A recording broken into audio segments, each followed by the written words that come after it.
আসসালামু আলাইকুম ওয়া রাহমাতুল্লাহি ওয়া বারাকাতুহু। আপনারা কেমন আছেন সবাই? আলহামদুলিল্লাহ। সবাই একটু দাঁড়ান তো, দাঁড়ান। আলহামদুলিল্লাহ, আলহামদুলিল্লাহ। হাত ঝাড়া দেন, অলসতা ঝেড়ে ফেলুন, কোমর সোজা করুন, মাঝখানে ফাঁকা জায়গা পূরণ করুন। কারোর সামনে জায়গা ফাঁকা থাকবে না, পেছনে জায়গা পড়ে থাক, কিন্তু সামনে ফাঁকা জায়গা পূরণ করে জমে বসে পড়ুন। আলহামদুলিল্লাহ আলহামদুলিল্লাহ নাহমাদুহু ওয়া নাস্তাঈনুহু ওয়া নাস্তাগফিরুহু ওয়া নু'মিনু বিহি ওয়া নাতাওয়াক্কালু আলাইহি ونعوذ بالله من شرور أنفسنا ومن سيئات أعمالنا من يهده الله فلا مضل له ومن يضلل فلا هادي له وأشهد أن لا إله إلا الله وحده لا شريك له وأشهد أن محمدا عبده ورسوله صلى الله عليه وسلم الذي أرسله بالحق بشيرا ونذيرا وداعيا إلى الله بإذنه وسراجا منيرا. أما بعد، فإن خير الحديث كتاب الله وخير الهدي هدي محمد صلى الله عليه وسلم وشر الأمور محدثاتها وكل محدثة بدعة وكل بدعة ضلالة وكل ضلالة في النار. أما بعد، فقد قال الله تبارك وتعالى في الكلام المجيد والفرقان الحميد بعد أعوذ بالله من الشيطان الرجيم: يا أيها الذين آمنوا اتقوا الله حق تقاته ولا تموتن إلا وأنتم مسلمون. يا أيها الناس اتقوا ربكم الذي خلقكم من نفس واحدة وخلق منها زوجها وبث منهما رجالا كثيرا ونساء واتقوا الله الذي تساءلون به والأرحام إن الله كان عليكم رقيبا. يا أيها الذين آمنوا اتقوا الله وقولوا قولا سديدا يصلح لكم أعمالكم ويغفر لكم ذنوبكم ومن يطع الله ورسوله فقد فاز فوزا عظيما. وقال تعالى: اتبعوا ما أنزل إليكم من ربكم ولا تتبعوا من دونه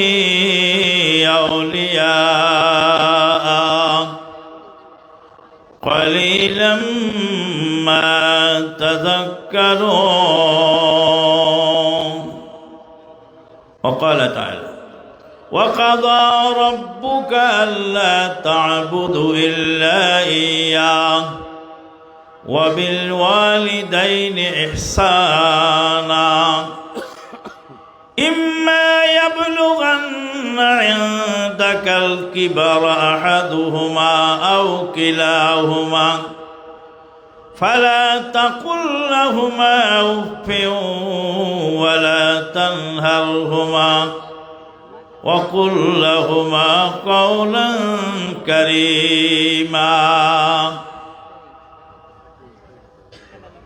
কত যে ঝামেলা তার, কত যে ঝামেলা তার, দিন রাত ছুটাছুটি সকাল ও সাঁঝে, সময় হয় না তার দিনের কাজে, শুধু সময় জোটে না তার দিনের কাজে। দিন কায়েমের তরে মনে তার সারা জাগে না, ভীতি ও ক্ষতির পথ একদম ভালো লাগে না। কত কাল কেটে গেল, কত কাল কেটে গেল কত আয়োজনে, কত দিন চলে গেল বিনা প্রয়োজনে, কত দিন চলে গেল বিনা প্রয়োজনে, শুধু সময় জুটল না তার দিনের কাজে।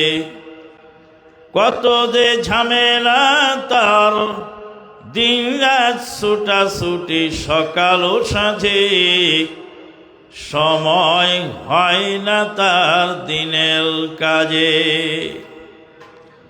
যাবতীয় প্রশংসা সেই মহান আল্লাহ পাকের জন্য, যিনি মানুষ জাতিকে সৃষ্টি করেছেন 4 পদ্ধতিতে।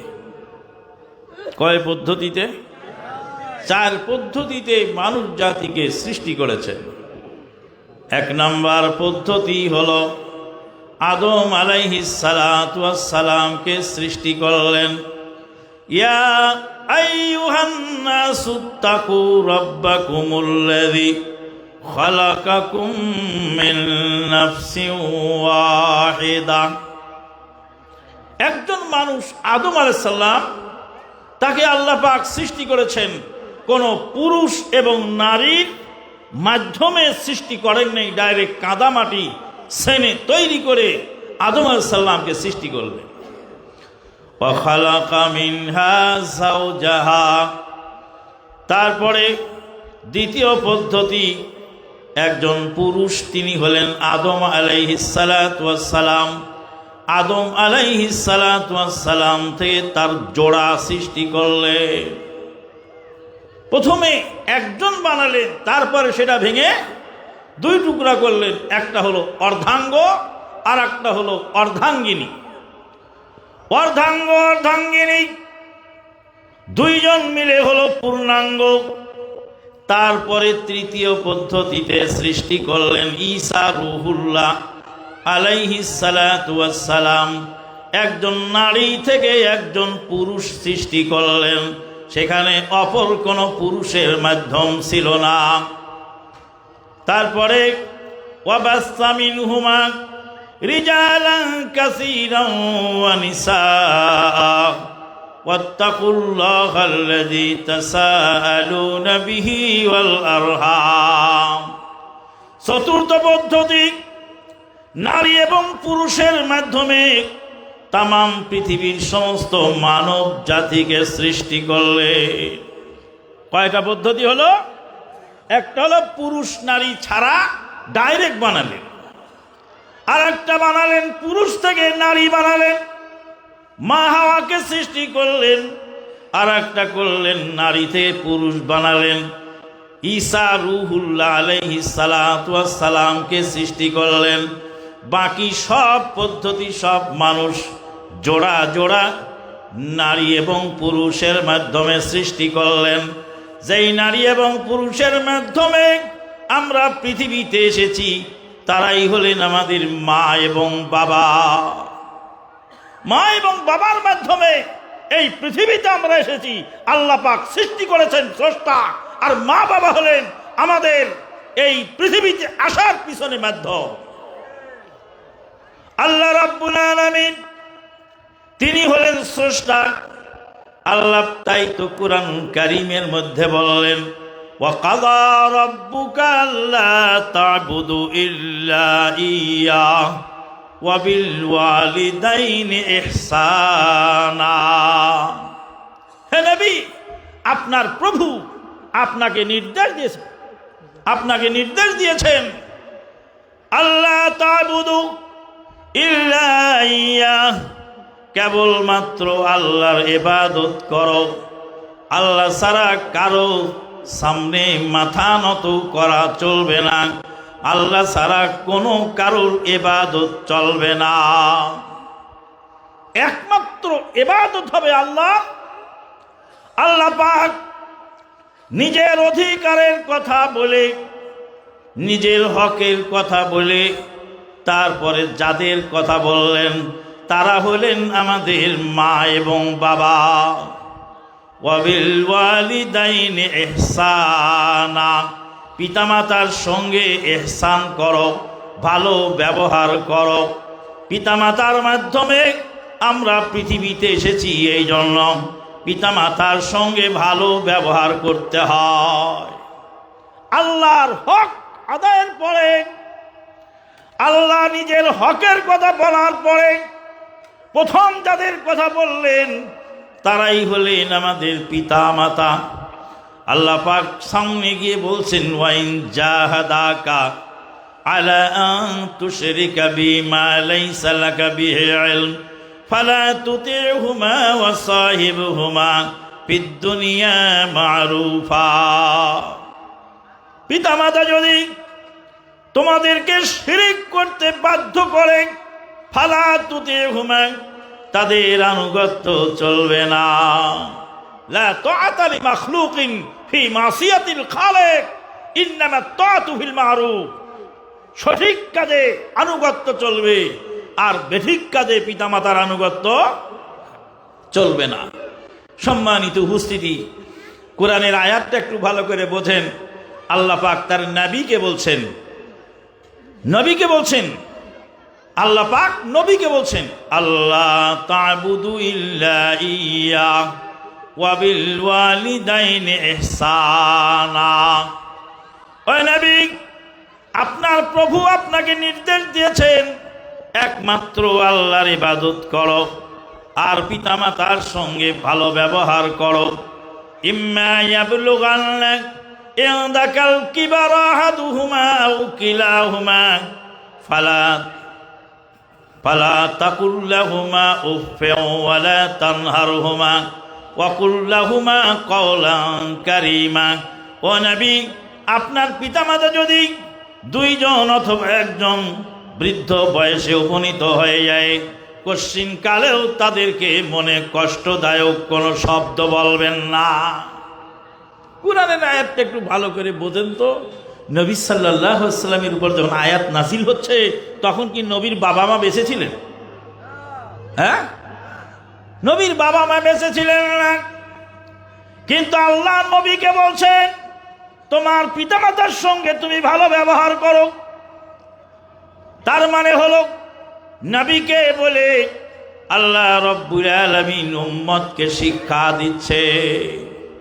আপনাদের আঞ্চলিক ভাষায় বলে, নিজের ঝিয়েরে কিলাইয়া পুতের বউরে হৈর করে।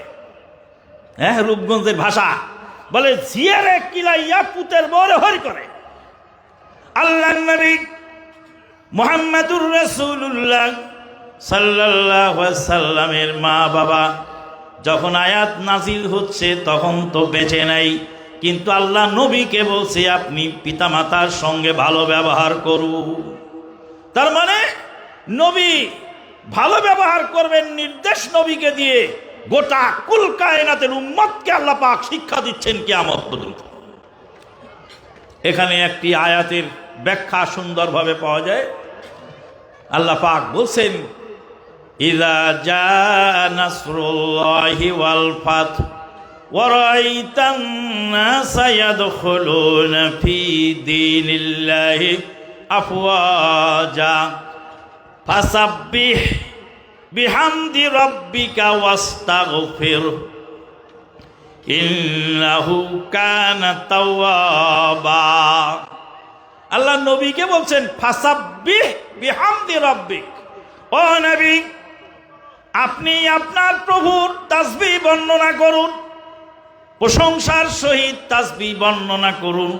ওয়াস্তাগফির, ও নবী আল্লাহর কাছে আপনি ক্ষমা চান। আল্লাহর কাছে ক্ষমা চাইতে বললেন। আল্লাহ কাকে? ওয়াস্তাগফিরহু, হে নবী আপনি আল্লাহর কাছে ক্ষমা চান। কাকে বললেন? নবীকে বললেন আল্লাহ যে আপনি আল্লাহর কাছে ক্ষমা চান। নবীর কি পাপ ছিল? নাউজুবিল্লাহ মিন যালিক, নবীর কোনো পাপ ছিল না। নবী ছিলেন মাসুম, নবীর পাপ ছিল না। আল্লাহ পাক নবীকে বললেন ওয়াস্তাগফিরহু, হে নবী আপনি আল্লাহর কাছে ইস্তেগফার করুন, আল্লাহর কাছে ক্ষমা চান। পাকিস্তানের একজন মুফাসসির তিনি লিখলেন, নবী মানুষ, তার ভুল হয়, মানবীয় দুর্বলতা ছিল, এই জন্য আল্লাহ তার নবীকে মাপ চাইতে বললেন। নাউযুবিল্লাহ মিন যালিক। আল্লাহর নবীর অপরাধ থাকা লাগে না। নবীর বাবা মা ছিল না, তারপরে আল্লাহ নবীকে বললেন বাবা মার সঙ্গে ভালো ব্যবহার করো। উম্মতকে শিক্ষা দেওয়ার জন্য। নবীর তো কোনো পাপ ছিল না, নবীকে আল্লাহ বললেন তুমি ক্ষমা চাও, মানে সমস্ত উম্মতকে ক্ষমা চাওয়ার জন্য নির্দেশ দেওয়া হয়। সম্মানিত উপস্থিতি, পিতা এবং মাতা এই হলো আমাদের পৃথিবীতে আগমনের মাধ্যম। পিতা মাতা খুব নিয়ারেস্ট এবং ডিয়ারেস্ট। পিতা এবং মাতা তারা হলেন আমাদের এই পৃথিবীতে আসার মাধ্যম। আল্লাহ রাব্বুল আলামিন মা সম্পর্কে বলছেন, আল্লাহ রাব্বুল আলামিন মা সম্পর্কে বলছেন ওয়াসাইনাল ইনসানা বিওয়ালিদাইহি, আমি মানুষকে নির্দেশ দিয়েছি তার পিতামাতার সঙ্গে ভালো ব্যবহার করার জন্য। তারপরে আল্লাহ বললেন হামালাতহু উম্মুহু ওয়াহনান আলা ওয়াহান ওয়া ফিসালুহু ফি আমাইন, তার মা তাকে কষ্ট করে, কষ্টের পর কষ্ট করে তাকে পেটে ধারণ করেছিল। মা এত কষ্ট করে, মায়ের মতো কষ্ট পৃথিবীতে কারো নাই। মায়ের কষ্টের ঋণ কশ্চিনকালেও মানুষ শোধ করতে পারবে না। আব্দুল্লাহ বিন ওমর রাদিয়াল্লাহু তাআলা আনহু কাবা ঘর তওয়াফ করছিলেন মক্কায়। একজন যুবক সেখানে এলেন কাবা ঘর তওয়াফ করতে। আব্দুল্লাহ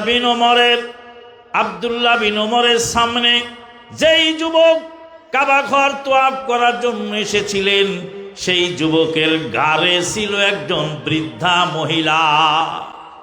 বুড়ি মহিলাকে নিয়ে কাবা ঘর তওয়াফ করছে।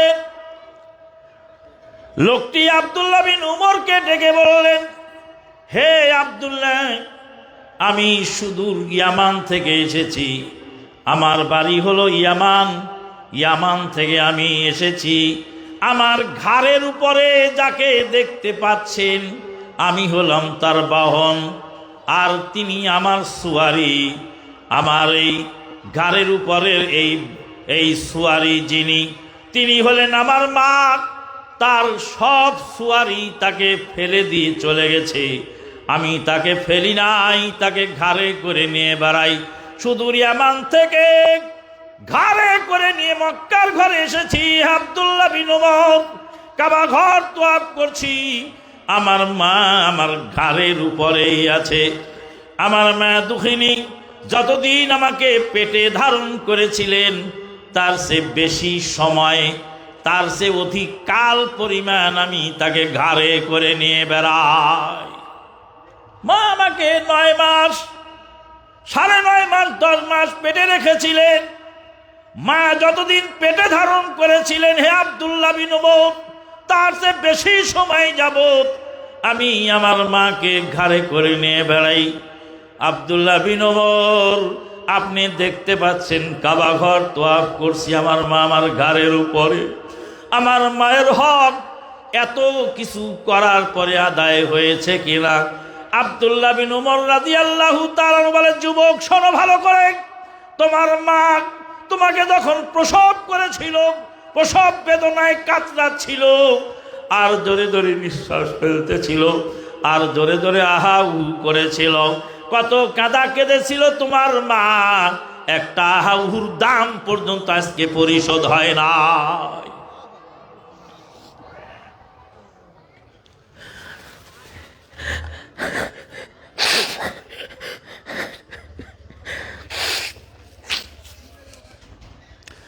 আব্দুল্লাহ বিন উমর রাদিয়াল্লাহু তাআলা বলেন, এতদিন ধরে মাকে তুমি ঘাড়ে করে নিয়ে বেড়াও, এতদিন ধরে ঘাড়ে করে নিয়ে বেড়ানোর কারণে মায়ের প্রসব বেদনার সময় একটি জোরে করে নিঃশ্বাস ফেলেছিল, একবার আহাউ করেছিল, একটা আহাউর দাম পর্যন্ত আজকে পরিশোধ হয় না। আয় ছুটে সব মায়ের কোলে রে, তার আদরের তুলনা যে নাই, সেই মা তোরে করলো পালন রে, কত আদর স্নেহ দিয়ে ভাই।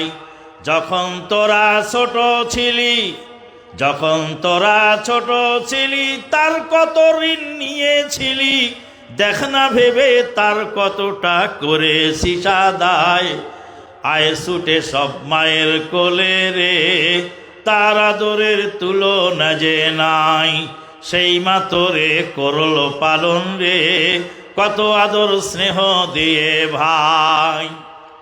মা আমায় কত ভালোবাসিতেন আমায়, মা আমায় কত ভালোবাসিতেন আমায়, হাসিলে মা হাসিতেন কত সুখী হয়ে, হাসিলে মা হাসিতেন কত সুখী হয়ে, কাঁদিলে মা ভুলাতেন কত কিছু কয়ে। মা আমার কত ভালোবাসিতেন আমায়, হাসিলে মা হাসিতেন কত সুখী হয়ে, কাঁদিলে মা ভুলাতেন কত কিছু কয়ে। মা আমার কত ভালোবাসিতেন আমায়।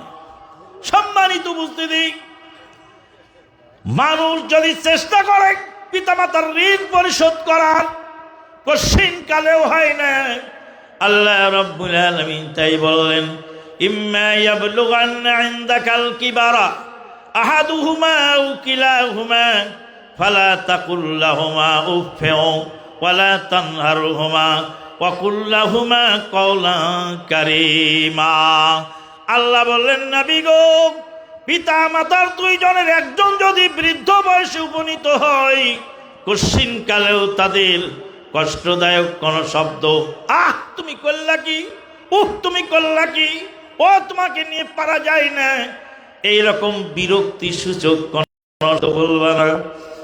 শুধু তাই নয়, ওয়ালা তানহারহুমা, কঠিন কালেও তাদেরকে ধমক দিও না, ওয়াকুল্লাহুমা কওলান কারীমা,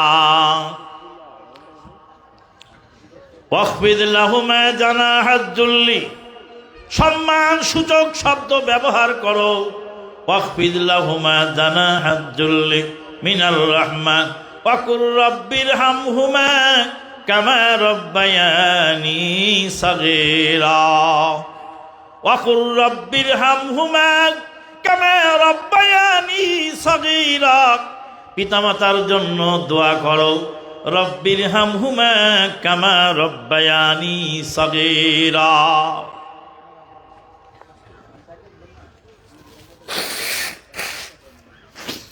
আজান শুনলে নাহি নড়ে, আজান শুনলে নাহি নড়ে, ভাড়াটিয়া কোরআন পড়ে, বাপের জাকান দানি কালে ডাক মোল্লা আম্মা বলে, বাপের জানকান দানি কালে ডাক মোল্লা আম্মা বলে। মোল্লার অপেক্ষায় মালাকুল মউত না রয়, অভাগা বাঙালি তোরা কে দেখবি আয়। আল্লাহর কালাম ছেড়ে দিয়ে কেউ বলল এমএ বিয়ে, ভয়েতে বাপের জানাজায় না দাঁড়ায়, অভাগা বাঙালি তোরা কে দেখবি আয়। পিতামাতার জন্য দোয়া করবে, সে দোয়াটাও জানে না, জীবনে বহু কিছু শিখেছে, দোয়াটা শিক্ষা দেওয়া হয় নাই, এই জন্য দোয়াটা করতে পারে না। হুজুর ডেকে এনে দোয়া করে নাও, হুজুর ডেকে আনো দোয়া করো। গাজীপুরের এক মাস্টার সাহেব, তিনি মসজিদের মধ্যে আদমন, আপনার বাবা মারা গেছে, আপনি দোয়া করবেন, কয় আপনি সরেন, আমাদের মসজিদের ইমাম দোয়া করবে। বললাম ইমাম দোয়া করবে, আপনার বাবা যে মারা গেল জমি জায়গা রেখে গেল, জমি জায়গাগুলি কি করেছেন? কয় ভাগ করে নিয়েছে। কিভাবে ভাগ করলেন? বলে ভাইয়েরা নিয়েছি 2 অংশ, বোনদেরকে দিয়েছি 1 অংশ, এইভাবে বন্টন করে নিয়েছি। বুঝলাম বড় দারুণ মানুষ, পরহেজগার লোক, আল্লাহওয়ালা মানুষ।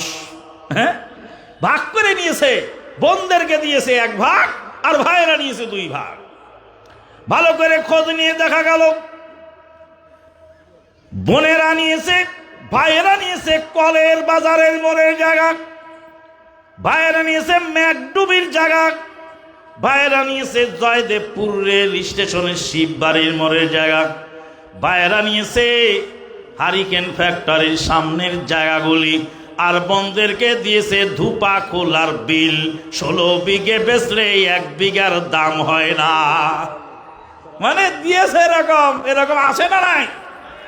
বললাম মসজিদের ইমামের ভাগ কোথায়? বলে বাবা মারা গেল আমার, ইমামের ভাগ কেন দিতে হবে?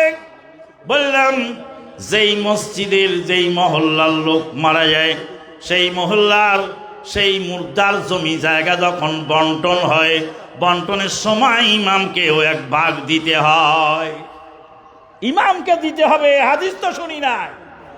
বললাম যে হাদিসে আছে আপনার বাবা মারা যাবে আর ইমাম দোয়া করবে, সেই হাদিসেই আছে ইমামকেও জমির ভাগ দিতে হবে। রব্বির হামহুমা কয় বছর? 2 বছর। রব্বির হামহুমা, আল্লাহ 2 জনকে ক্ষমা করে দাও, কামা রব্বায়ানি সগীরা, যেমন ছোটকালে তারা 2 জন আমাকে লালন পালন করেছিল।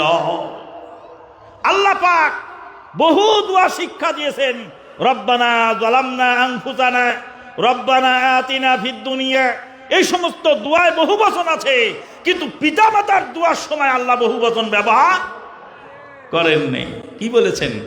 রব্বির হামহুমা কামা রব্বায়ানি সগীরা, ও আমার প্রভু আমার পিতা মাতার উপরে রহম করো, দয়া করো, যেমন ভাবে আমাকে ছোটকালে লালন পালন করেছিল। কামা রব্বায়ানির অর্থ 2টা। 1 নম্বর হলো যেমন ভাবে ছোটকালে বাবা মা স্নেহ করে আমাকে লালন পালন করেছিল, প্রভু হে তুমি আমার বাবা মার প্রতি সেরকম স্নেহ বৎসল হয়ে যাও। আর একটা হলো রব্বির হামহুমা কামা রব্বায়ানি সগীরা, প্রভু হে আমার পিতামাতার উপরে দয়া করো, যেহেতু তারা 2 জন আমার উপরে দয়া করেছিল। 2 জন দয়া করে আমাকে এই পর্যন্ত আসার সুযোগ দিয়েছে। সম্মানিত উপস্থিতি, আজকে বড় বড় ডাক্তার, মাস্টার, প্রফেসর, ব্যারিস্টার, বড় বড় শিল্পপতি, তাদের বাবা মায়ের বাসস্থান হচ্ছে বৃদ্ধাশ্রম। কোথায়? বৃদ্ধাশ্রম। বেয়াদবি মাফ করলে একটু গান শোনাই দিই আপনাদের, শুনবেন? বলছে পোলা আমার মস্ত বড় মস্ত অফিসার, মস্ত ফ্ল্যাটে যায় না দেখায় পারো পার। পোলা আমার মস্ত বড় মস্ত অফিসার, মস্ত ফ্ল্যাটে যায় না দেখায় পারো পার। নানান রকম সামান আর আসবাব দামি দামি, তার মধ্যে কম দামা ছিলাম একমাত্র আমি, তার মধ্যে কম দামা ছিলাম একমাত্র আমি। পোলা আমার মস্ত বড় মস্ত অফিসার। শিল্পপতির বাপ বৃদ্ধাশ্রমিক, ডাক্তারের বাপ বৃদ্ধাশ্রমিক, মাস্টারের বাপ বৃদ্ধাশ্রমে, প্রফেসরের বাপ বৃদ্ধাশ্রমে, হাফেজের বাপ বৃদ্ধাশ্রমে যায় না, মসজিদের ইমামের বাপ বৃদ্ধাশ্রমে নাই, মুয়াজ্জিনের বাপ বৃদ্ধাশ্রমে নেই। আমার ভাই আরমান ভূঁইয়া, আরমান ভূঁইয়ার ছেলে মারুফ ভূঁইয়া, রেদওয়ান ভূঁইয়া কোরআন তেলাওয়াত করলেন। কোটিপতি বাপের সন্তান, কোরআন সিনায় ধারণ করেছে। ইনশাল্লাহ বৃদ্ধাশ্রমে যেতে হবে না। শুধু পিতামাতার ওয়াজ করলেই হবে না, নিজেদেরও ওয়াজ করতে হবে। কারণ আগে আপনি ইনপুট করবেন, তারপর আউটপুট পাবেন। আগে ইনভেস্ট করবেন, তারপরে প্রফিট পাবেন। ইনভেস্ট না করলে প্রফিট পাওয়া যাবে না।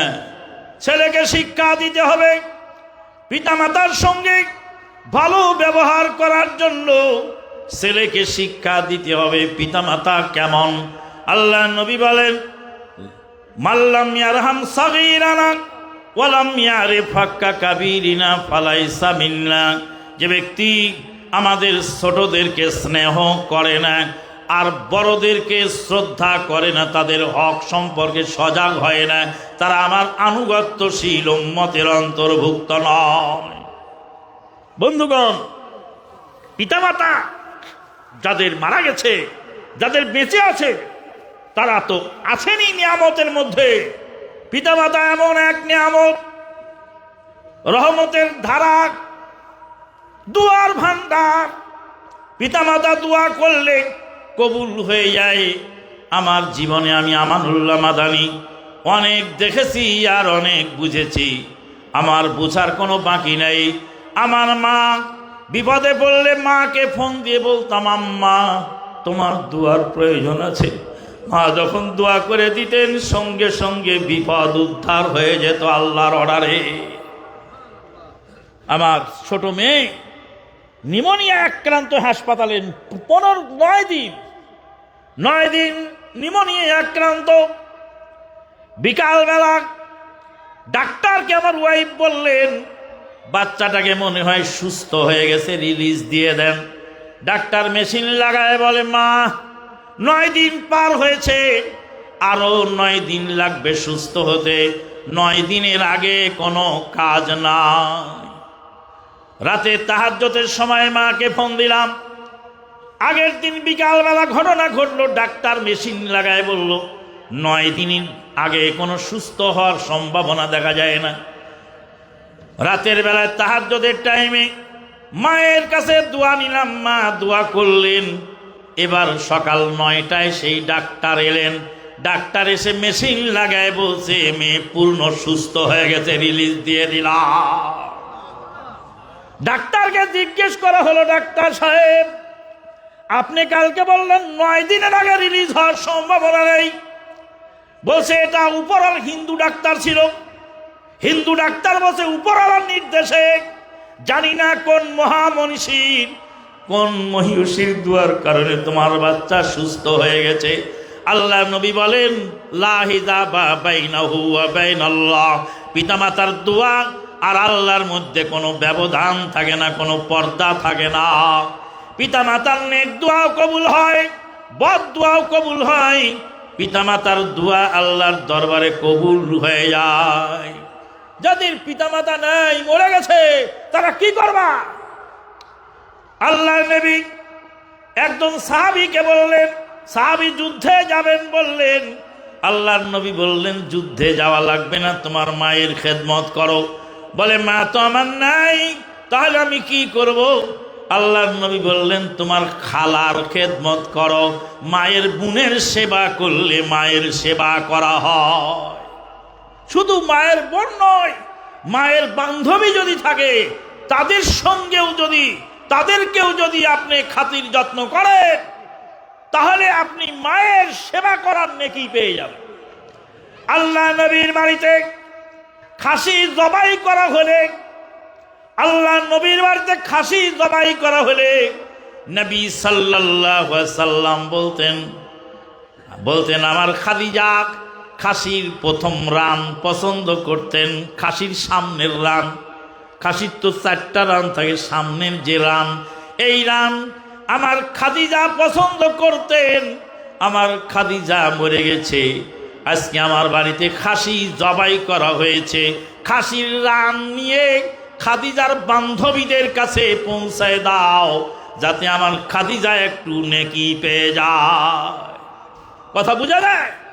মায়ের বান্ধবী, বাপের বন্ধু, বাপের ভাই, চাচা, বস্তুবাদী দুনিয়ে মানুষ পশুতে পরিণত হয়ে যায়।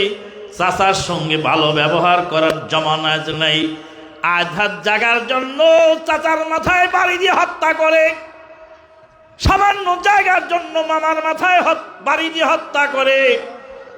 বাপের সঙ্গে বেটার লড়াই।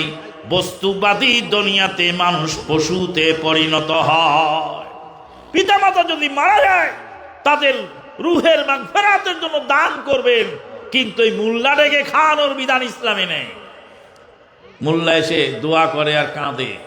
হ্যাঁ, নিজের বাপ মরে গেলে পোল্ট্রি মুরগি জবাই করেও খাওয়ায় না, কিন্তু মোল্লা মাপরের বাপ মারা গেলে গরু জবাই করে কুলখানি সেহলাম করো, মোল্লা উৎসাহ দেয়। মোল্লার বাপ মারা গেলে মোল্লা পোল্ট্রি মুরগি জবাই করে আপনার খাওয়ায়, দাওয়াত দেয়, বলে যে আমার বাড়িতে আমার বাপ মারা গেছে, তোমার বাড়িতে গরু জবাই করে আমারে খাওয়াইছো, তা আমার বাড়িতে বাপ মারা গেছে তো পোল্ট্রি মুরগি জবাই করতে খেয়ে যাও।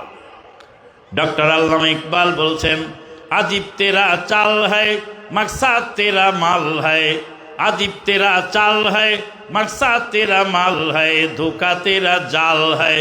তোমার কাজকর্ম বলো ধোকাবাজি, তোমার লক্ষ্য উদ্দেশ্য হলো মাল পানি। মারা যায় ধনী লোকের বাবা, যার বাবা মারা গেছে তার চোখে পানি নাই, কিন্তু হুজুর কেঁদে জার জার হয়ে যায়, কারণ হুজুর কাঁদলে হাদিয়া তোফা একটু বেশি পাওয়া যায়। রংপুরে শুনেছিলাম যে এক সিটার লোক, সে যারই বাপ মারা যাক না কেন, সকালবেলা যায় নতুন কবর দেখে কবরের পারে কেঁদে জার জার হয়ে যায়। বাবা যেদিন মারা যায় সেদিন সকালবেলা ছেলে মেয়ে সবাই কি করে, ঘুম থেকে ওঠে, ফজরের জামাত সেদিন সবাই পড়ে। বাবাকে দাফন করেছে আগের দিন, পরের দিন ফজর সবাই পড়ে। ফজর পড়ে গোরস্থানে যায় বাবার কবর জিয়ারত করার জন্য। ছেলে বাবার কবর জিয়ারত করতে গিয়ে দেখে আগে থেকেই একজন মোল্লা ওখানে কাঁদছে দাঁড়িয়ে। তারপরে জিজ্ঞেস করে, আপনি কে, আপনার পরিচয় কি? আমার বাবার কবরের পারে আপনি দাঁড়িয়ে কাঁদছেন কেন? বলে, তোমার বাবা ছিল আমার বড় বন্ধু মানুষ।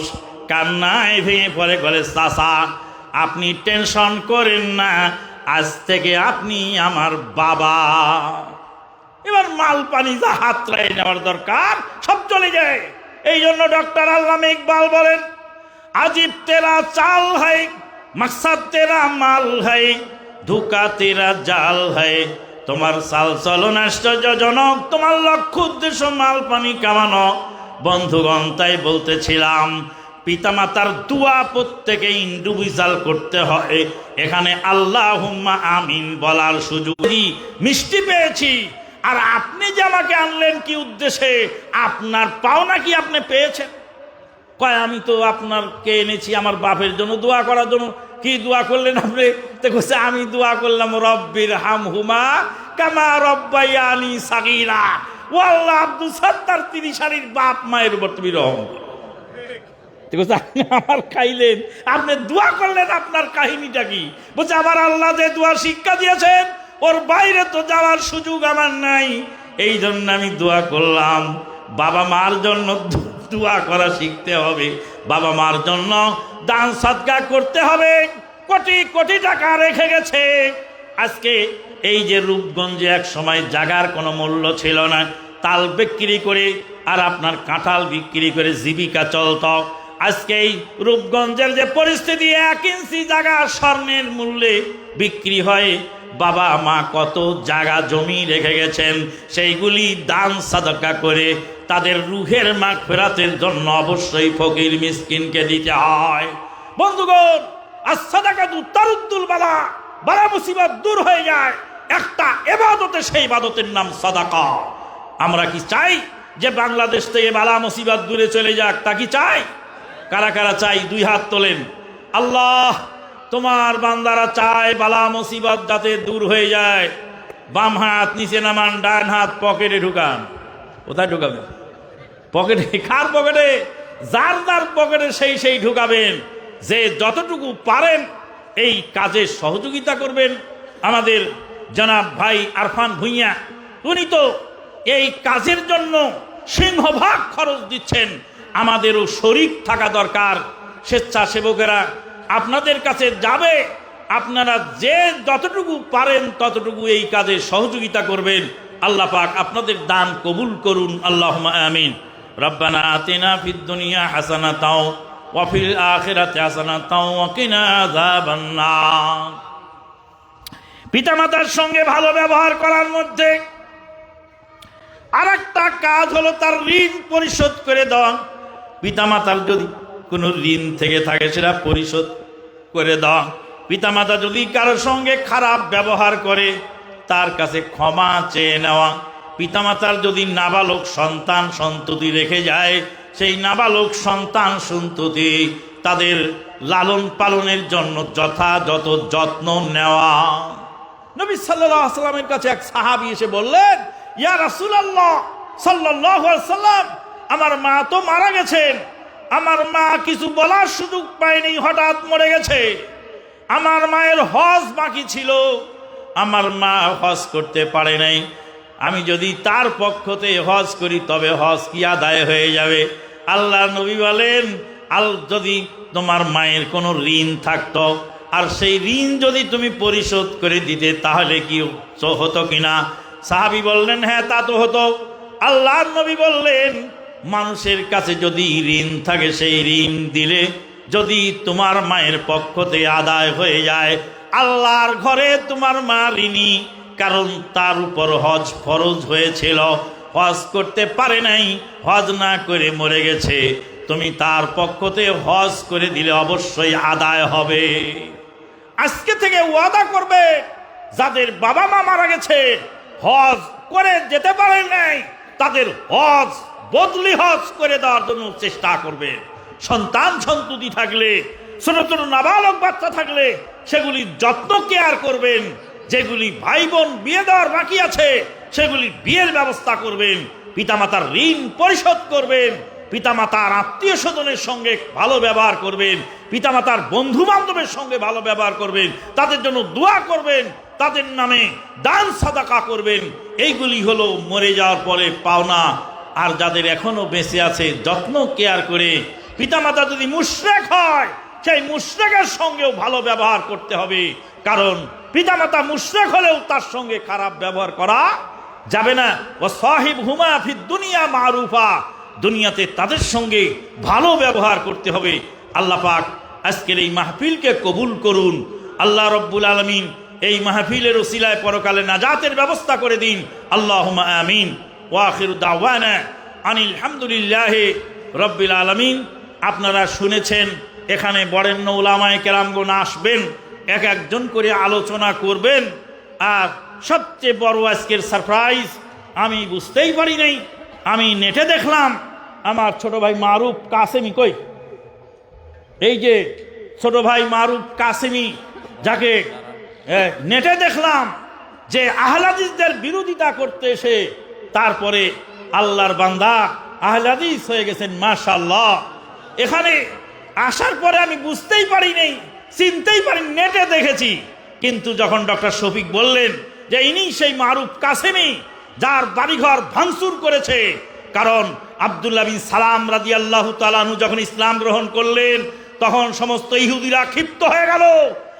ইসলাম গ্রহণ করার আগে নবী সাল্লাল্লাহু আলাইহি সাল্লামকে বললেন, হে নবী আপনি জিজ্ঞেস করুন এরা আমার সম্পর্কে কি বলে। তখন বলল, আমাদের সর্দারের বেটা সর্দার, আলেমের বেটা আলেম, আমাদের নেতার বেটা নেতা। কিন্তু যখনই কালেমা পড়লেন তখনই বললেন, এই অমকের বাচ্চা করলিটা কি? আব্দুল্লাহ বিন সালাম রাদিয়াল্লাহু তাআলা বললেন, রাসূল সাল্লাল্লাহু আলাইহি ওয়াসাল্লাম দেখেন তো এখন ওরা কি বলে। আব্দুল্লাহ বিন সালাম রাদিয়াল্লাহু তাআলাকে নবী সান্ত্বনা দিয়ে বললেন, যারা হকের উপর থাকে তাদের অবস্থা এমনই হয়। ওনার হাতে গড়া ছাত্ররা এসে ওনার বাড়িঘর ভাঙচুর করে, ওনার মাদ্রাসা ভাঙচুর করে। কারণ যেই বাপদাদার লালিত যেই ধর্ম ব্যবসা সেগুলি ছেড়ে দিয়ে উনি চলে এসেছেন। আল্লাহ পাক ওনাকে কবুল করুন। ওনার মুখে আপনারা আলোচনা শুনবেন ইনশাআল্লাহ। শেষে একটা ছোট গান গাবো, শুনবেন? কি বলেছেন আকাবির, কি বলেছেন তোমার পীর, কি বলেছেন আকাবির, কি বলেছেন তোমার পীর, কি বলেছেন তোমার বাপ দাদারা, কি বলেছেন আকাবির, কি বলেছেন তোমার পীর, কি বলেছেন তোমার বাপ দাদারা। আরে ওসব কিসা ছাড়ো, যদি বন্ধু পারো কোরআন সুন্নাহ একটিবারে আঁকড়ে তুমি ধরো। কি বলেছেন আকাবির, কি বলেছেন তোমার পীর, কি বলেছেন তোমার বাপ দাদারা। বন্ধু ওসব কিসা ছাড়ো, যদি বন্ধু পারো কোরআন সুন্নাহ একটিবারে আঁকড়ে তুমি ধরো। আমরা কোরআন সুন্নাহ আঁকড়ে ধরবো ইনশাআল্লাহ। এটাই হলো সালাফি কনফারেন্সের মূল প্রতিপাদ্য বিষয়। আল্লাহ পাক কবুল করুন, আল্লাহুম্মা আমিন। আসসালামু আলাইকুম ওয়া রাহমাতুল্লাহি ওয়া বারাকাতুহু। রাগ করেছেন মনে হয়? সালামের জবাব শুনে তো তাই মনে হলো। ভাইয়া ছুটি দেন।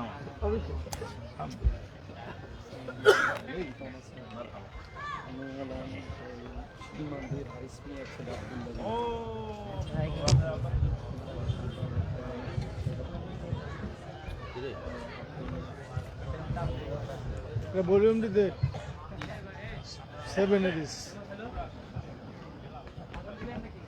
আজান ইমাম সাহেব ওইটা আছে এখন কি আজানের টাইম হইছে?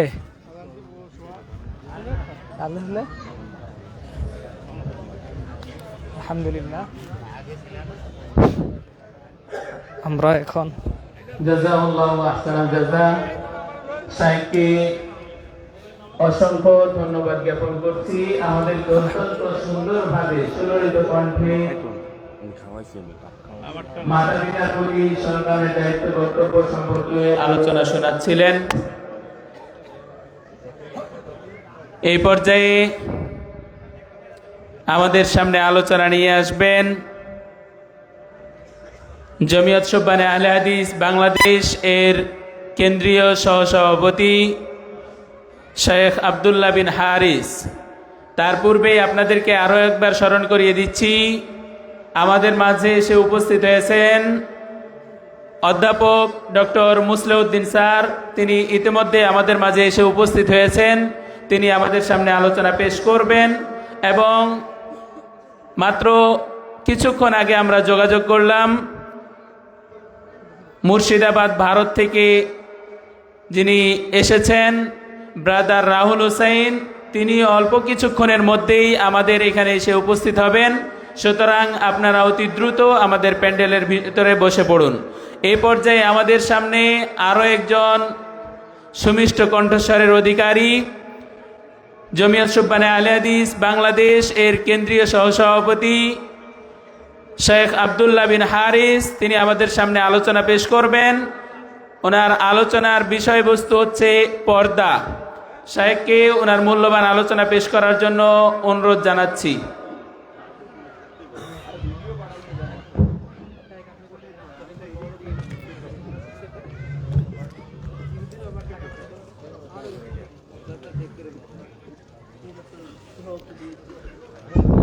السلام عليكم ورحمة الله وبركاته. الحمد لله نحمده ونستعينه ونستغفره ونؤمن به ونتوكل عليه ونعوذ بالله من شرور أنفسنا وشريك له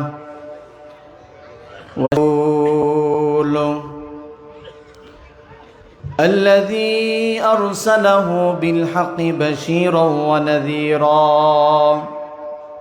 وداعيا إلى الله بإذنه وسراجا منيرا.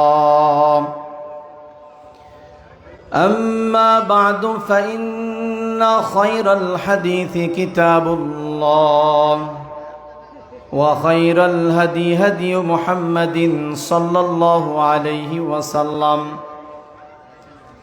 وشر الأمور محدثاتها وكل محدثة بدعة وكل بدعة ضلالة وكل ضلالة في النار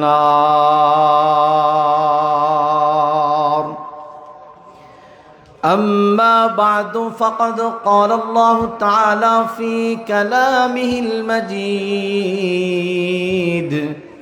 وفي فرقانه الحميد أعوذ بالله من الشيطان الرجيم بسم الله الرحمن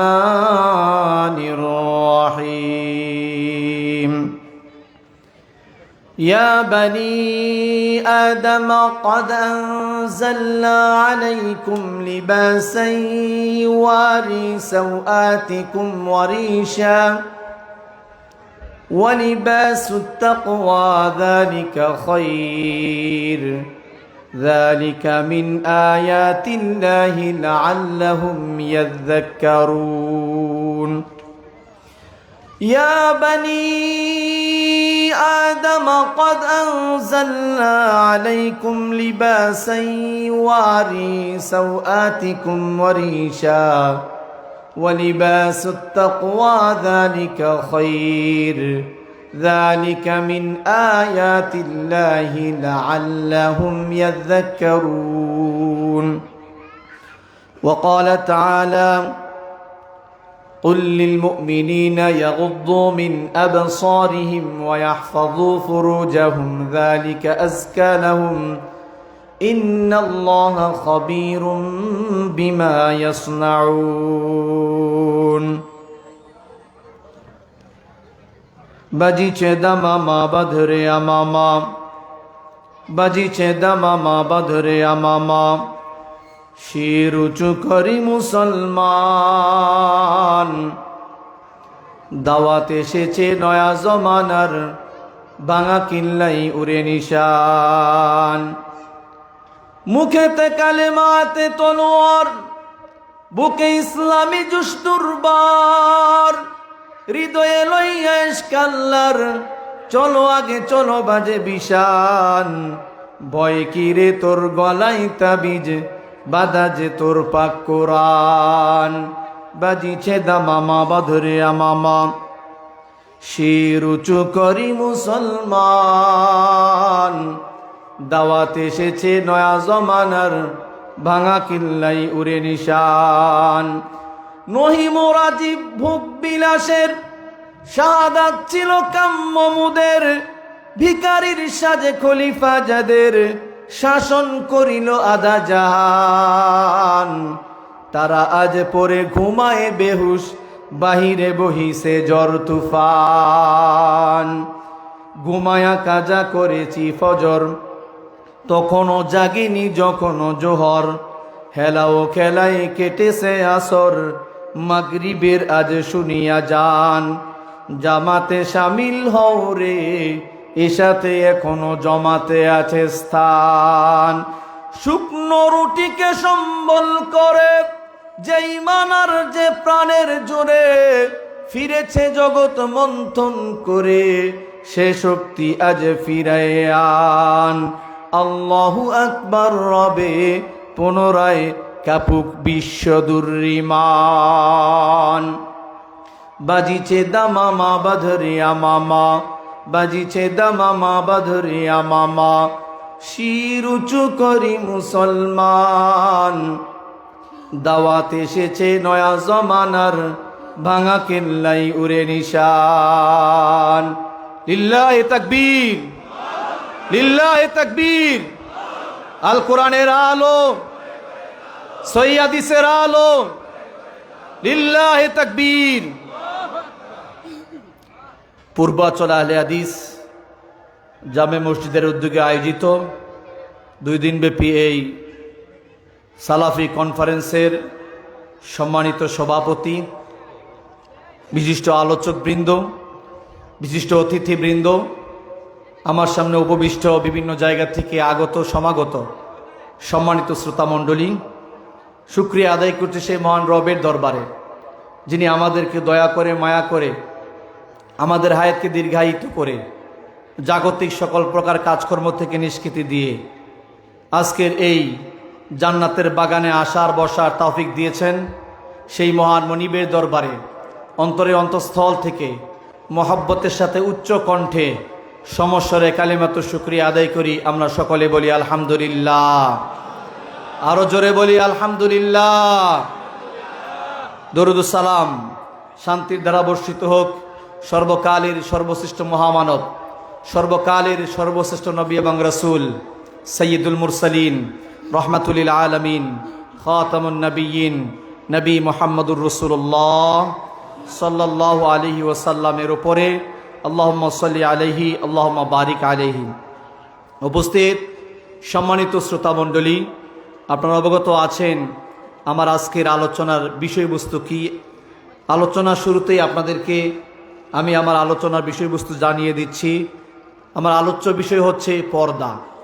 আমাকে এমন একটি বিষয় দেয়া হয়েছে যে বিষয়টি সমাজের সবচেয়ে অবহেলিত আলোচনা, যে আলোচনা আমরা দিনের পর দিন শুনেই যাচ্ছি, কিন্তু এই আলোচনার প্রতি আমাদের আমল, এই আলোচনার প্রতি আমাদের ভালোবাসা দিনের দিন কমেই যাচ্ছে।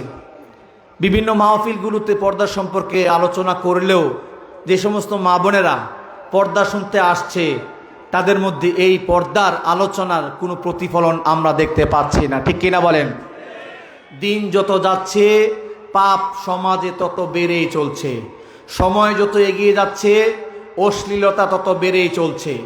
দিন যত অগ্রগামী হচ্ছে, যত আমরা আধুনিক হচ্ছি, তথ্য প্রযুক্তিতে এগিয়ে যাচ্ছি, আর আমাদের মুসলিম সমাজের নারীদের, মেয়েদের পর্দা বা তাদের শৃঙ্খলা বা তাদের লজ্জা দিনের দিন কমেই যাচ্ছে। জোরে বলেন ঠিক কিনা?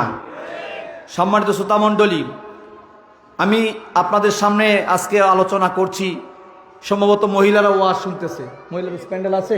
আচ্ছা, আজকের এই আলোচনা মহিলারা শুনবে, পুরুষদের শোনার কোনো প্রয়োজন নাই। আছে কি? কি দরকার? পর্দা তো আপনাদের নাই, পর্দা মহিলাদের।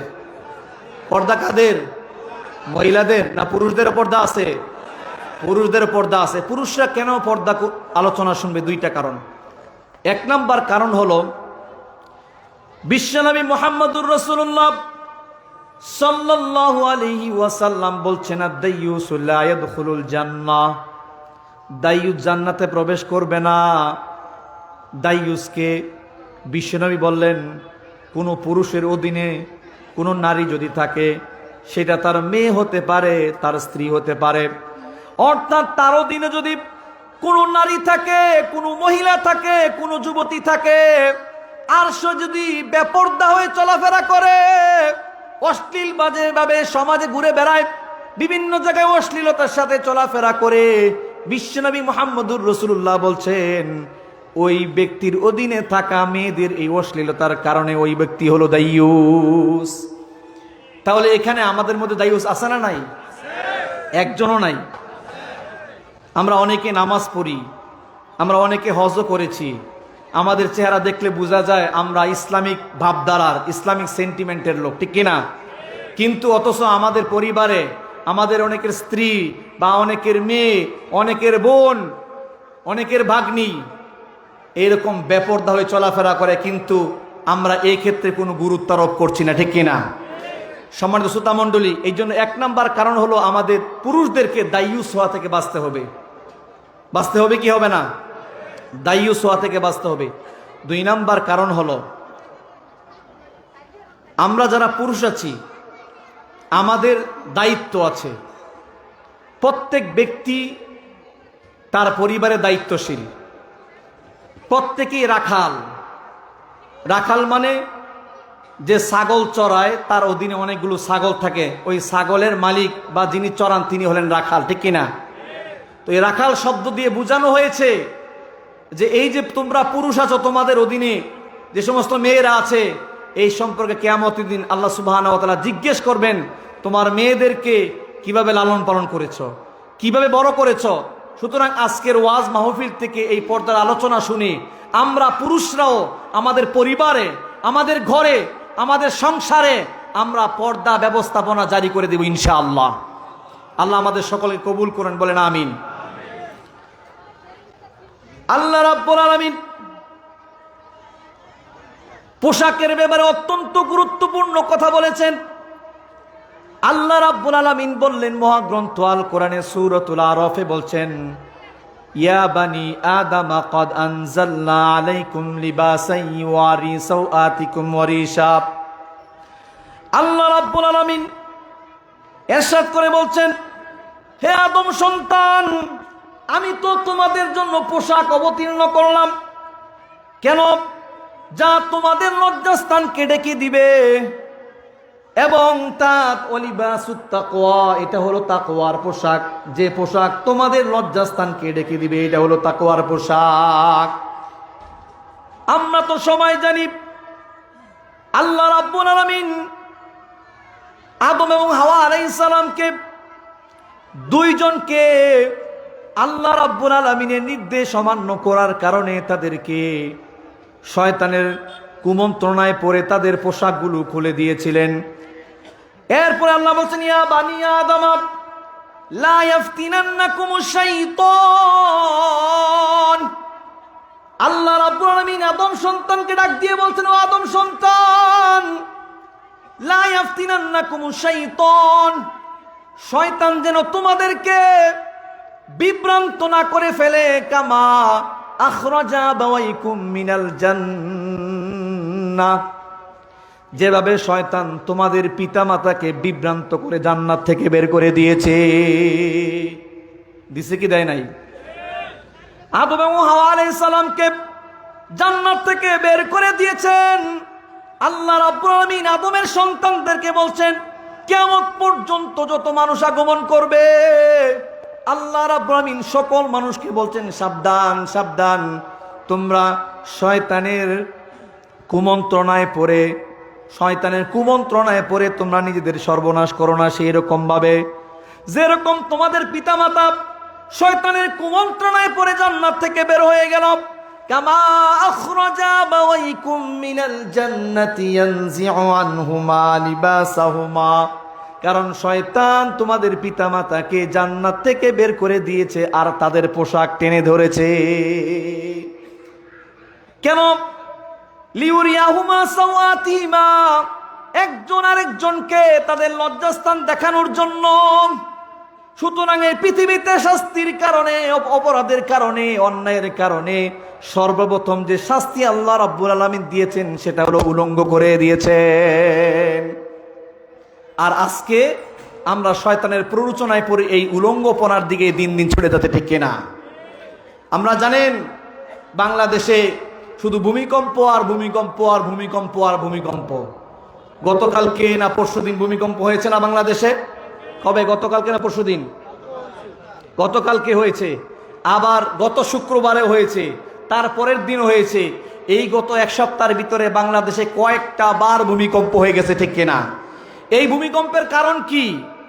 কি কারণে ভূমিকম্প হচ্ছে? এই ভূমিকম্পের মূল কারণ হলো মানুষ দিনের দিন আল্লাহর অবাধ্য হচ্ছে, মানুষ দিনের দিন অশ্লীলতায় নিমজ্জিত হচ্ছে, মানুষ দিনের দিন আল্লাহ রাব্বুল আলামিনের নির্দেশ অমান্য করে যাচ্ছে। এই জন্য ভূমিকম্প হচ্ছে, ঠিক কিনা? বিশ্বনবী মুহাম্মদুর রাসূলুল্লাহ সাল্লাল্লাহু আলাইহি ওয়াসাল্লাম বলছেন, যখন নারী গায়িকার সংখ্যা বৃদ্ধি পাবে, যখন বাদ্যযন্ত্রের সংখ্যা বৃদ্ধি পাবে, যখন মদ পানকারীর সংখ্যা বৃদ্ধি পাবে, তখন ভূমিকম্প হবে।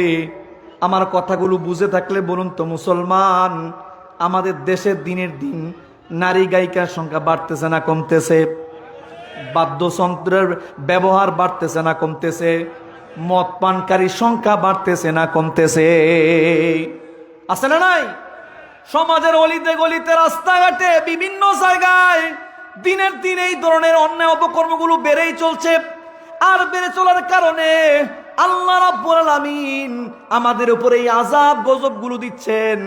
এই জন্য ওমর বিন খাত্তাব রাদিয়াল্লাহু তাআলা আনহু তিনি মদিনাবাসীকে ডাক দিয়ে বলছেন, তোমরা মনে হয় দিনের দিন বেশি বেশি অন্যায় কাজে লিপ্ত হয়ে যাচ্ছ, বেশি বেশি গুনাহের কাজে লিপ্ত হয়ে যাচ্ছ।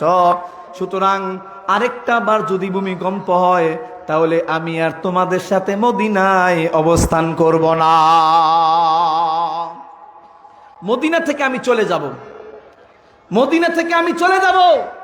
কারণ এই যে ভূমিকম্প হচ্ছে, এই ভূমিকম্পের কারণ হলো তোমাদের অন্যায়, তোমাদের অপকর্ম, অশ্লীলতার কারণে এই গুনাহ হচ্ছে, এই আযাব আসতেছে। সুতরাং আরেকটা বার যদি এর ভূমিকম্প হয় আমি এখানে থাকবো না। আপনি আমি কোথায় যাব? আমার বাড়ি হলো নরসিংদী পাঁচদনায়। 2 দিন পর পর দেখে শুধু নরসিংদীতেই ভূমিকম্পের উৎপত্তি স্থল আছে না নাই? এবং থাকি হলাম বাড্ডাতে, পরে দেখলাম যে বাড্ডাতে আবার ভূমিকম্প, যাব কোথায়? মানুষে তো দেশের বাড়ি চলে যাচ্ছে, ঢাকাতে অনেক মানুষ চলে গেছে ঢাকা ছেড়ে, তা আমরা যাব কোথায়? এই যে ভূমিকম্প শুরু হয়েছে, ভারতে হয়েছে, সৌদি আরবে হয়েছে, ইন্দোনেশিয়ায় হয়েছে, থাইল্যান্ডে হয়েছে, ফিলিপাইনে হয়েছে, বিভিন্ন জায়গায় ভূমিকম্প বেড়েই চলছে। সম্মানিত শ্রোতা মণ্ডলী, এই ভূমিকম্প থেকে বাঁচার জন্য যত বুদ্ধি আর গবেষণা করেন, আল্লাহর কসম করে বলি, পাপ কাজ থেকে যদি বাঁচতে না পারেন এই ভূমিকম্প থেকে কোনোদিন বাঁচতে পারবেন না। এই পাপ কাজ থেকে বাঁচতে পারলেই ভূমিকম্প থেকে বাঁচা যাবে। তাই দেশের রাষ্ট্রপ্রধানদেরকে সিদ্ধান্ত নিতে হবে, আমার দেশ থেকে অশ্লীলতা, অন্যায়, অপকর্ম দূর করে দেশকে রক্ষা করা আমাদের দরকার। সম্মানিত শ্রোতা মণ্ডলী, আমরা অনেক সময় দেখি যখন আমরা আলেম ওলামারা এই পর্দার ব্যাপারে কথা বলি, তখন বাংলাদেশের এক ধরনের সুশীল, এক ধরনের বুদ্ধিজীবীরা আমাদেরকে বেকুব মার্কা লোক বলতে চায়। দেখবেন বিভিন্ন জায়গায় ভার্সিটিতে, স্কুল কলেজগুলোতে পর্দা করার কারণে ছাত্রীদেরকে ক্লাস থেকে বের করে দিছে, এরকম আছে না নাই? অনেক সময় আমরা দেখেছি এবং শুনেছি, ঢাকা বিশ্ববিদ্যালয়ে যখন নাকি আপনার ভাইবা পরীক্ষা হয়, যে মেয়েটা হিজাব পরেছে, পর্দা করে ওই ভাইবা পরীক্ষাতে অংশগ্রহণ করেছে, তার এই হিজাবের কারণে তাকে পরীক্ষা দিতেই দেয় নাই। এরকম ঘটনা আছে না নাই?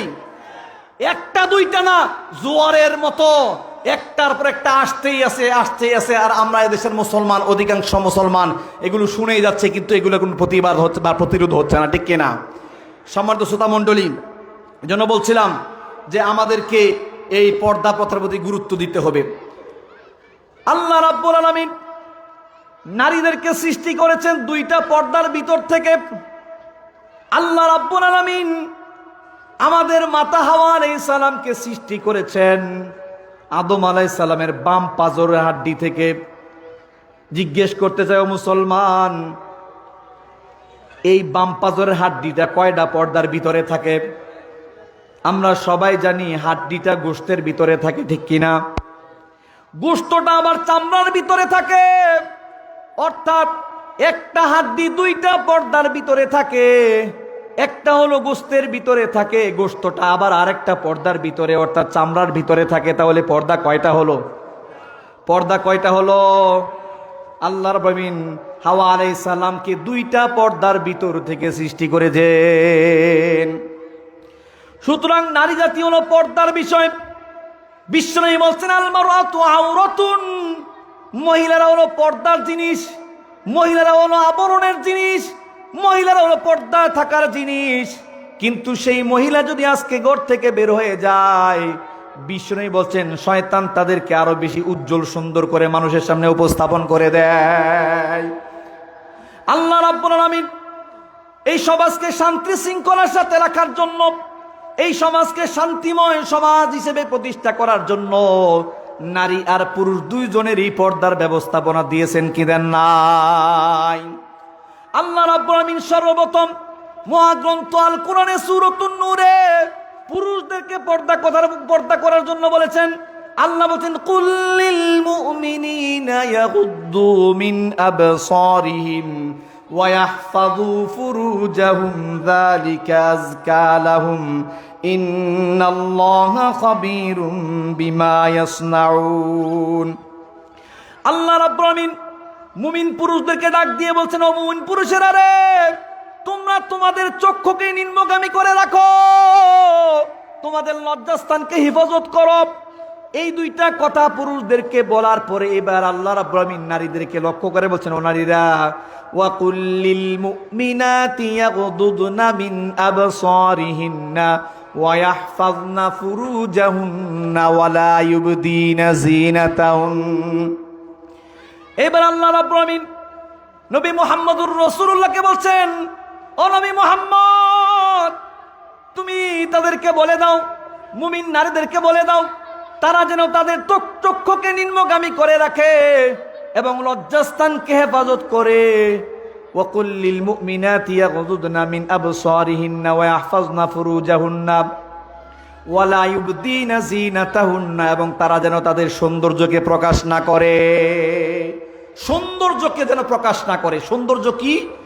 মহিলাদের সবকিছুই সুন্দর, মহিলাদের কথা সুন্দর, চোখ সুন্দর, হাত সুন্দর, মুখ সুন্দর, সুন্দর কিনা? এই জন্য বলছে ওয়ালা ইউবদিনা যিনাতাহুন, তোমরা নারীরা তোমাদের সৌন্দর্য প্রকাশ করো না। এমন কি নারীদেরকে বলা হয়েছে যে তোমরা কোমল কণ্ঠে কথা বলো না। আল্লাহ রাব্বুল বলছেন, ফালা তাখদানা বিল কওলি ফায়াতমাল্লাযী ফি কলবিহি মারাদু ওয়া কুল্লা কওলাম মারুফা। আল্লাহ বলছেন, ও নারীরা, তোমরা কণ্ঠকে নরম করে, মোলায়েম করে, সুন্দর করে তোমরা কথা বলো না। কিন্তু আজকে আমরা যদি একটা হসপিটালে যাই, একটা রেস্টুরেন্ট হোটেলে যাই, একটা আবাসিক হোটেলে যাই, অথবা এরকম বড় বড় অফিসে যদি যাই, আমরা সেখানে গিয়ে দেখি সেইখানে অনেক সুন্দর সুন্দর মহিলারা রিসিপশনে বসে বসে সুন্দর মোলায়েম কণ্ঠে কাস্টমারের সাথে কথা বলে, কি বলে না? আছে না নাই? শুধু তাই নয়, আপনার মোবাইলে সিমের যে কোম্পানিগুলো আছে সেখান থেকে ফোন আসলে সেটাও খুব মোলায়েম করতে সুন্দর করে কথা বলে।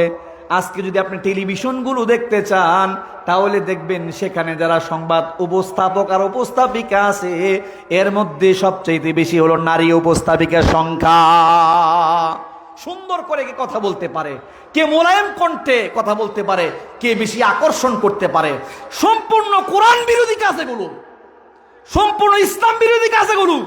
আল্লাহ বলছেন যে ফালা তাখদানা বিল কওল, ও নারীরা, তোমরা নরম কণ্ঠে, মোলায়েম কণ্ঠে, আকর্ষণীয় কণ্ঠে কথা বলো না, কারণ যার অন্তরে অসুস্থতা আছে সে আক্রান্ত হয়ে যাবে, ঠিক কিনা? সম্মানিত শ্রোতা মণ্ডলী, শুধু তাই নয়, ও মা বোন, আপনাকে বলে যাই, চলাফেরা করার ক্ষেত্রেও আপনাকে আপনার সৌন্দর্য যেন প্রকাশ না পায়। আল্লাহ রাব্বুল আলামিন মহাগ্রন্থ আল কোরআনে বলছেন, ওয়ালা ইয়াদরিবনা বিআরজুলিহিন্না লিউলামা মা ইউখফিনা মিন যিনাতিন। আল্লাহ বলছেন, নারীরা যখন হাঁটা চলাফেরা করে তখন যেন তাদের সৌন্দর্য প্রকাশ না পায়। এই জন্য আমরা সবাই জানি যে সমস্ত মহিলারা পায়ের মধ্যে নূপুর পরে, এই সমস্ত নারীদের নূপুর পরার সময় কোনো শব্দ যেন কোনো পরপরও শুনতে না পায়, এই সৌন্দর্য আরেকজনের কানের মধ্যে আসতে পারে। এই জন্য আল্লাহ বলছেন তারা যেন এমনভাবে চলাফেরা না করে যেন তাদের সৌন্দর্য প্রকাশ পায়, এমনভাবে চলাফেরা করা যাবে না। ও মা, ও বোন, আপনাকে বলছি, ইসলাম আপনার কণ্ঠের হেফাজত করতে বলছে, ইসলাম আপনার চলাফেরার হেফাজত করতে বলছে, ইসলাম আপনার সৌন্দর্যের হেফাজত করতে বলছে, ইসলাম আপনার লজ্জাস্থানের হেফাজত করতে বলছে।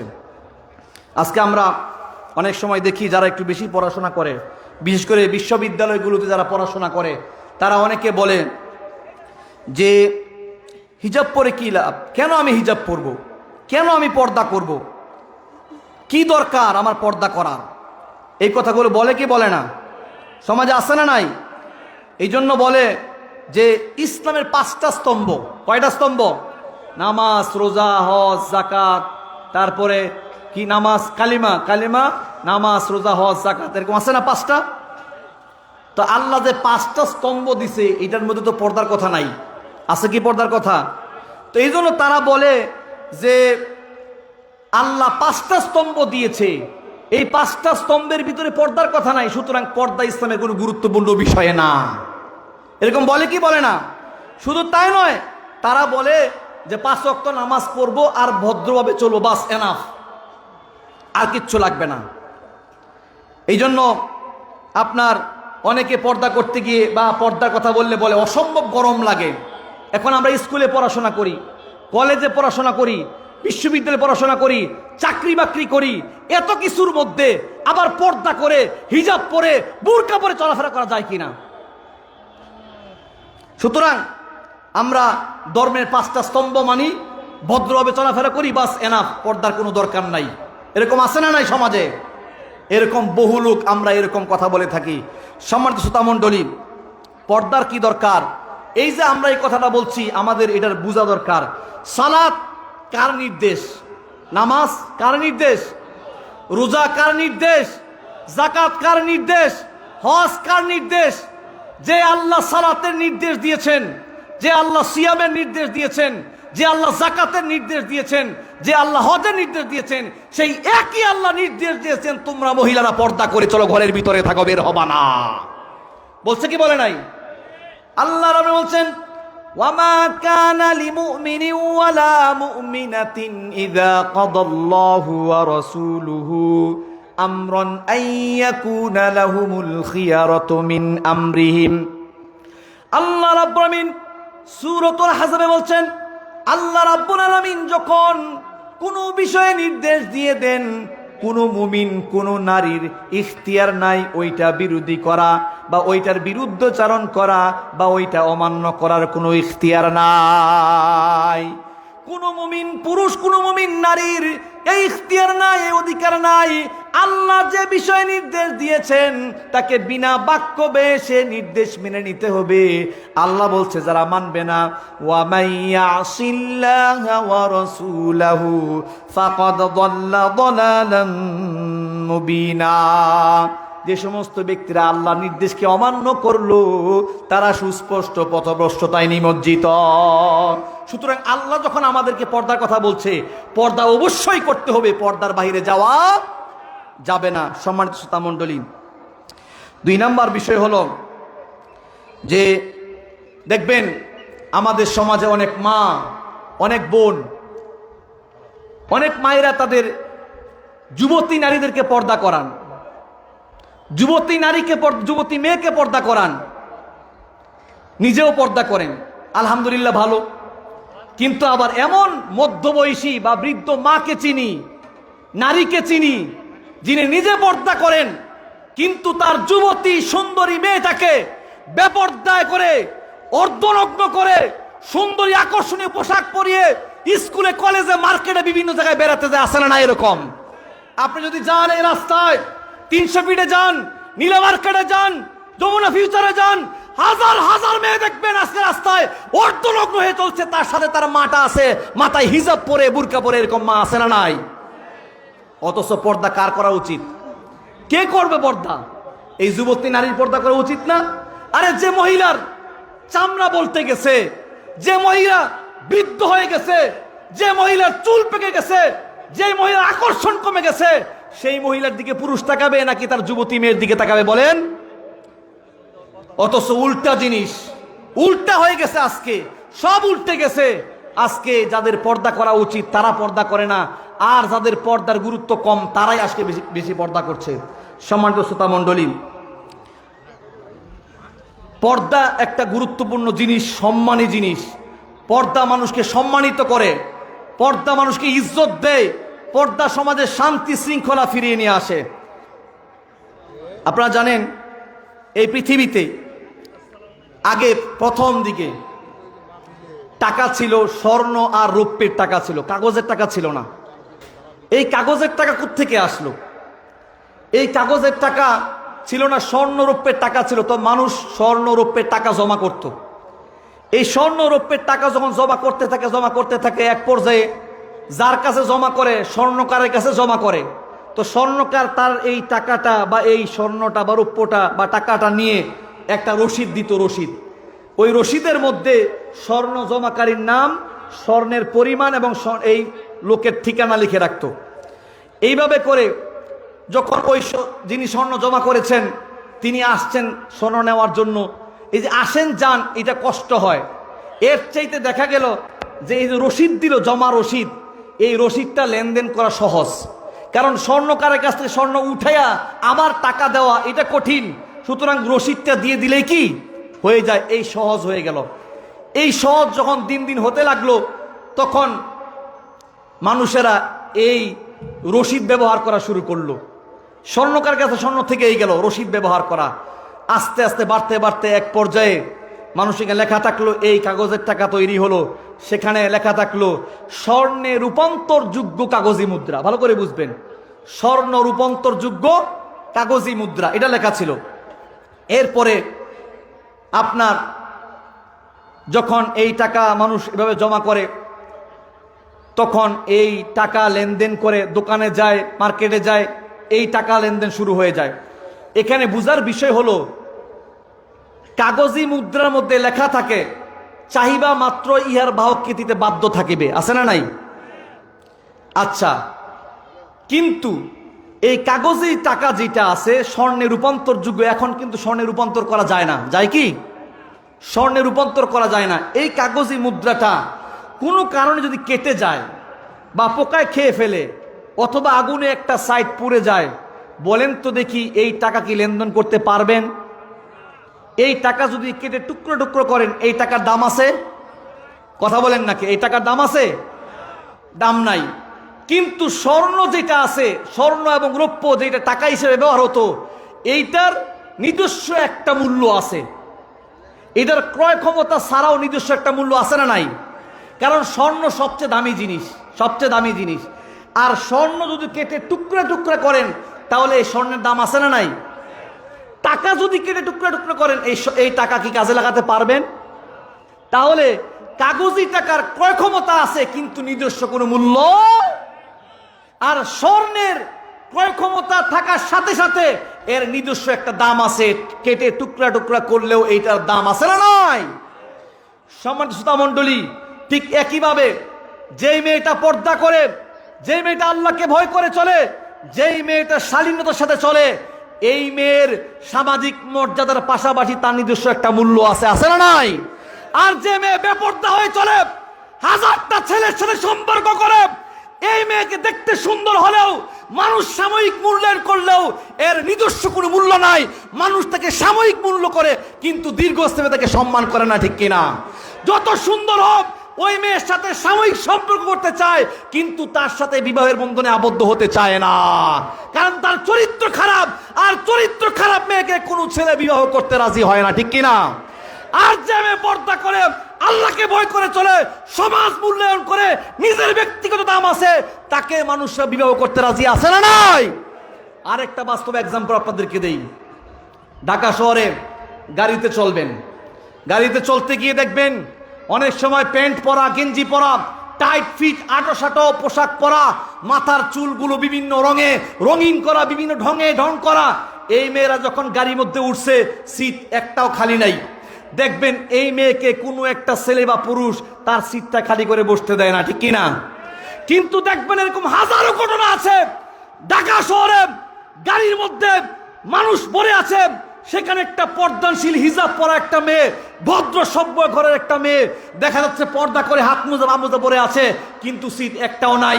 দেখবেন অনেক যুবক সে তার সিটটা খালি করে ওই যুবতী পর্দাশীল মেয়েকে ওইখানে বসতে দেয় কি দেয় না?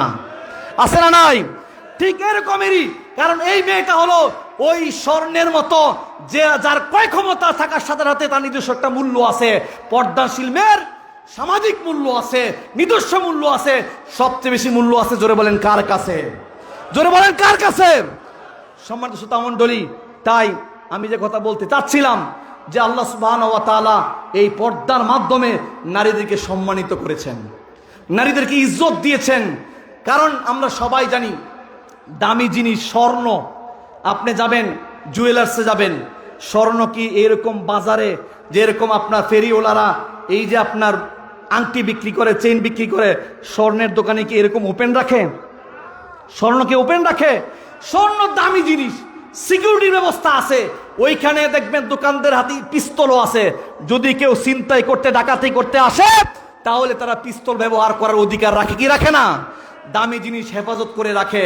দামি জিনিস মুক্তা আমরা জানি মুক্তা শামুকের ভিতরে থাকে, অনেকগুলো প্রলেপের ভিতরে বা অন্তরার ভিতরে থাকে। দামি জিনিস সবসময় আবরণযুক্ত থাকে, দামি খাবার এটারও আবরণ থাকে। যদি খুলে ফেলা হয়, তাকে পর্দা উন্মোচন করে দেয়া হয়, সেখানে মাছি আসে, পোকা আসে, দুর্গন্ধ হয়, সেই জিনিস খাওয়াও যায় না, ধরাও যায় না, স্পর্শ করাও যায় না, মানুষ এটা ফেলে দেয়। ঠিক একই রকম যে মেয়ে তার নিজেকে নগ্ন করে ফেলেছে, অর্ধনগ্ন করে ফেলেছে, মানুষের সামনে নিজেকে দেখিয়ে ফেলেছে, ওই মেয়েকে মানুষ সাময়িক হয়তো দেখায়, মজা নেয়, কিন্তু ওই মেয়েকে অন্তর থেকে কেউ ভালোবাসে না। জোরে বলেন ঠিক কিনা?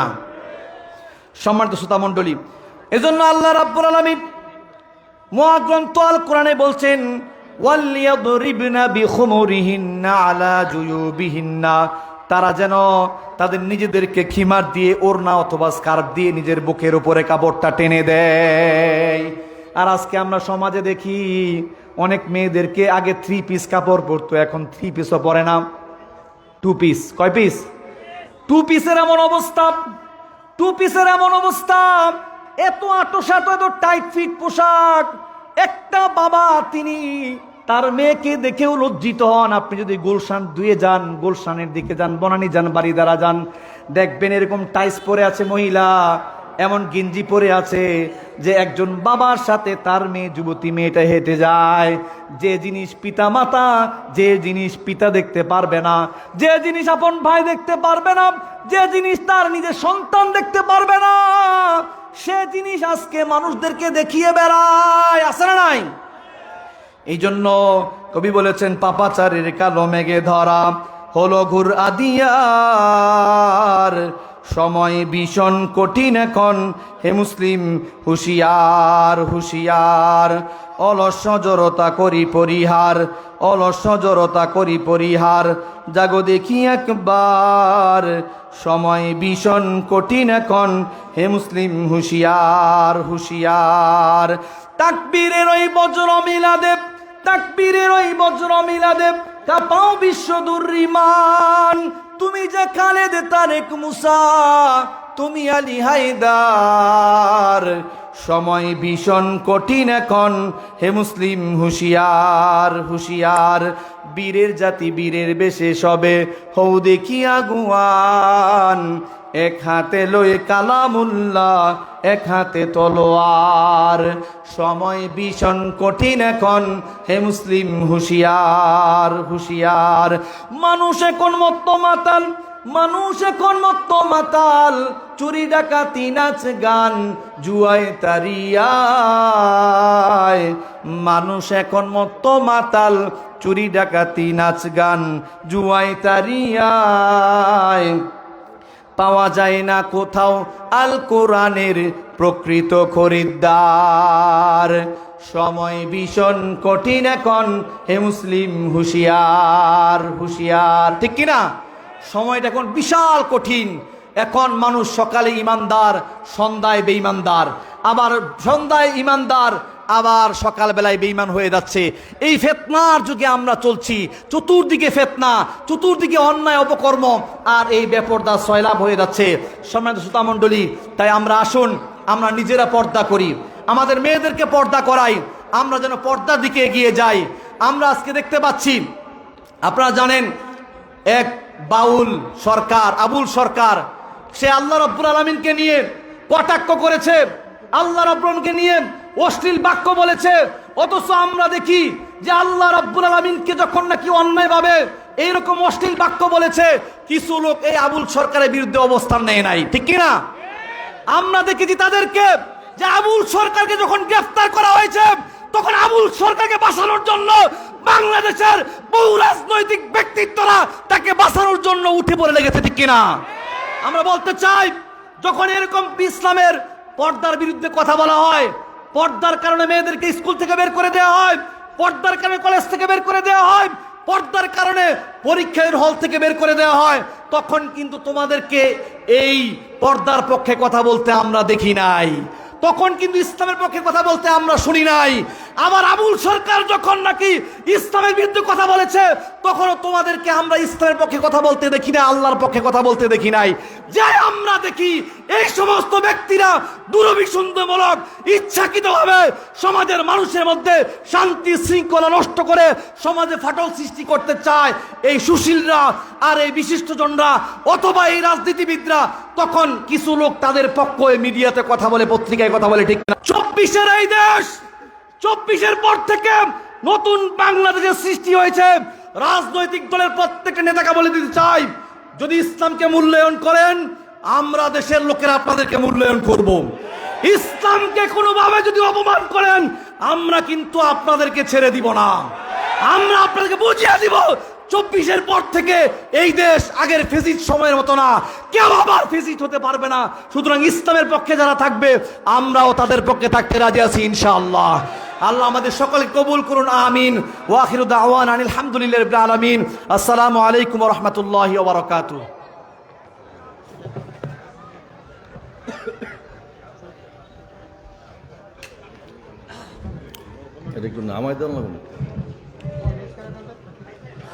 বিসমিল্লাহির রহমানির রহিম।